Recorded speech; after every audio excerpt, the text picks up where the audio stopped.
Hi guys, happy morning. ಬೆಳಿಗ್ಗೆ ಎದ್ಬಿಟ್ಟು ಒಂದು ಬೀಟ್ ಹಾಕ್ಕೊಂಬರೋಣ ಅಂತ ಹೋಯ್ತಾ ಇದ್ದೀವಿ. ನಮ್ಮ ಮಂಜ ಈಟಿಗೆ ಬಂದಿರೋ ಹೋರಿ ಥರ ಚಿಕ್ಕನ ಮೇಲೆ ಆಡ್ತಿದ್ದ. ಅದಕ್ಕೆ ಚಿಕ್ಕ ಹೊಡೆದೊಡ್ದು ಆ ಕಡೆ ಕಳಿಸ್ತಿದ್ದ. ಬರೀ ಇಂಥದೆಯಾ? ಹಾಗೆ ಅಲ್ಲಿಂದ ಒಂದು ಬೀಟ್ ಹಾಕ್ಕೊಂಡು ಬಸ್ ಸ್ಟಾಪ್ ಹತ್ರ ಬಂದ್ವಿ. ಅಲ್ಲಿ ನಮ್ಮ ಹುಡುಗರು ನಿಂತಿದ್ರು.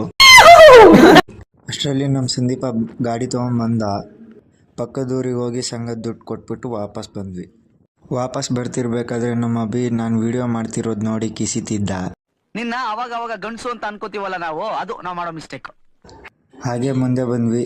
ಇವ್ರು ಮೂವರು ಒಂದು ಬೀಟ್ ಹಾಕೊಂಬರೋಣ ಅಂದರು. ಹಾಗೆ ಮುಂದೆ ಬಂದೆ. ಇಲ್ಲೊಂದು ಹೂವು ನೋಡಿದೆ. ನನಗಂತೂ ಯಾವುದು ಅಂತ ಗೊತ್ತಿಲ್ಲ. ನಿಮಗೆ ಗೊತ್ತಿದ್ರೆ ಕಮೆಂಟ್ ಮಾಡಿ. ಒಂದು ಬೀಟ್ ಹಾಕೊಂಡು ಮತ್ತೆ ವಾಪಸ್ ಬಂದ್ವಿ. ಆಮೇಲೆ ಸ್ವಲ್ಪ ಹೊತ್ತು ಬಿಟ್ಬಿಟ್ಟು ಕ್ರಿಕೆಟ್ ಆಡೋಣ ಅಂತ ಬಂದೆ. ಮ್ಯಾಚು ಸ್ಟಾರ್ಟ್ ಆಯಿತು. ಬನ್ನಿ ಆಡೋಣ. ಇವನೇನು ಮಕ್ಕ ಹೇಳ್ತಿದ್ದಂಗೆ ಇಟ್ಕೊಂಡವನೆ.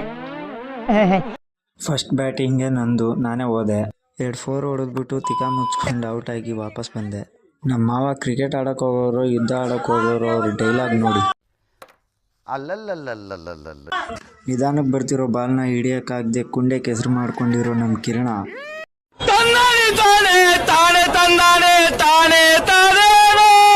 ನಾವೆಲ್ಲ ಈ ಕಡೆ ಕ್ರಿಕೆಟ್ ಆಡ್ತಿದ್ರೆ ಇವರಿಬ್ರು ಪೊದೆಲೇನು ಮಾಡ್ತಾವ್ರೆ ಅಂತಾನೆ ಗೊತ್ತಾಗ್ಲಿಲ್ಲ.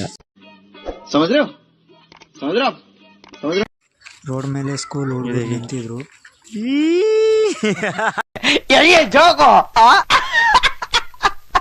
ಕ್ರಿಕೆಟ್ ಎಲ್ಲ ಆಡೋದು ಮುಗೀತು. ಸೊ ಮನೆ ಕಡೆ ಹೊರಟೆ. ಸಿ ಯು ಗೈಸ್, ಬಾಯ್. ನಾಳೆ ಸಿಗುವ